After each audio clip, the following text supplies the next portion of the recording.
Assalamualaikum warahmatullahi wabarakatuh. Perkenalkan, nama saya Muhammad Ardika Ramadan. Saya dari kelas B1 jurusan komputerisasi akuntansi. Jadi saya di sini akan mempresentasikan meringkas dan membuat kesimpulannya tentang mata kuliah Pancasila dan Kewarganegaraan. Saya mengambil bab 4, yaitu pendidikan kewarganegaraan, persekolahan, dan kemasyarakatan. Dosen pengampunya yaitu Bapak Ridho Rojab, MPD. Tanpa berlama-lama saya langsung ke intinya ya. Nah, jadi pendidikan kewarganegaraan, persekolahan, dan kemasyarakatan poin pertama yaitu pendidikan sebagai upaya membangun karakter. Pendidikan merupakan upaya sadar dan terencana untuk membentuk kepribadian serta karakter peserta didik agar menjadi manusia yang berakhlak mulia dan bertanggung jawab. Dalam konteks pendidikan kewarganegaraan, pendidikan berperan penting dalam menanamkan nilai-nilai kebangsaan, moral, dan etika sosial. Proses pendidikan tidak hanya berorientasi pada penguasaan ilmu pengetahuan, tetapi juga pada pembentukan sikap perilaku yang mencerminkan jati diri bangsa. Pendidikan karakter bertujuan membangun kesadaran individu agar mampu membedakan yang baik dan yang buruk serta bertindak sesuai dengan nilai-nilai Pancasila. Nilai-nilai seperti kejujuran, toleransi, disiplin, kerjasama, dan cinta tanah air diharapkan dapat tertanam sejak dini. Dengan demikian, pendidikan menjadi fondasi utama dalam membentuk warga negara yang berkarakter kuat dan siap menghadapi tantangan kehidupan bermasyarakat. Poin yang kedua, B, yaitu pendidikan kewarganegaraan, persekolahan, civic education. Pendidikan kewarganegaraan, persekolahan, civic education adalah pendidikan formal yang diberikan di sekolah sebagai bagian dari kurikulum nasional. Civic education bertujuan membekali peserta didik dengan pengetahuan, sikap, dan keterampilan kewarganegaraan agar mampu menjalankan peran dan tanggung jawabnya sebagai warga negara.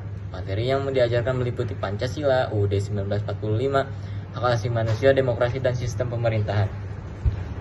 Melalui civic education, peserta didik diarahkan untuk memiliki kesadaran hukum dan konstitusi serta sikap demokratis dalam kehidupan sehari-hari.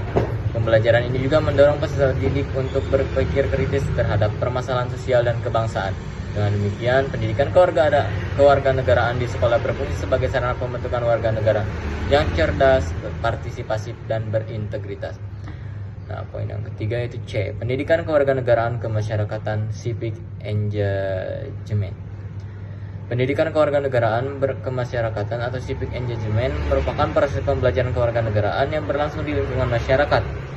Civic engagement meningkatkan pada keterlibatan aktif warga negara dalam berbagai aktivitas sosial, politik, dan kemasyarakatan.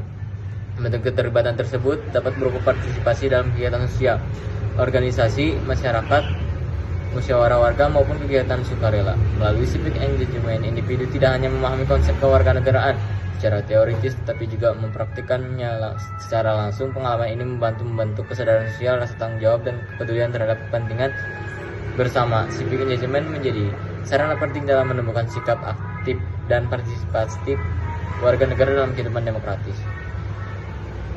Dan yang terakhir, D, community civic sebagai objek kajian civic engagement. Community civic merupakan komunitas atau lingkungan masyarakat yang menjadi objek kajian dalam civic engagement. Masyarakat dipandang sebagai ruang belajar kewarganegaraan yang nyata, tempat individu berinteraksi, bekerja sama, dan menyelesaikan berbagai persoalan sosial. Dalam komunitas ini, nilai-nilai kewarganegaraan seperti solidaritas, toleransi, dan partisipasi dapat diamati dan dipelajari secara langsung.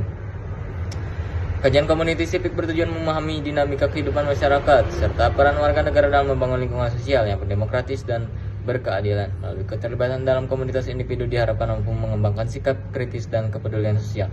Dengan demikian, community civic menjadi elemen penting dalam memperkuat praktis engagement dan pembentukan warga negara yang aktif.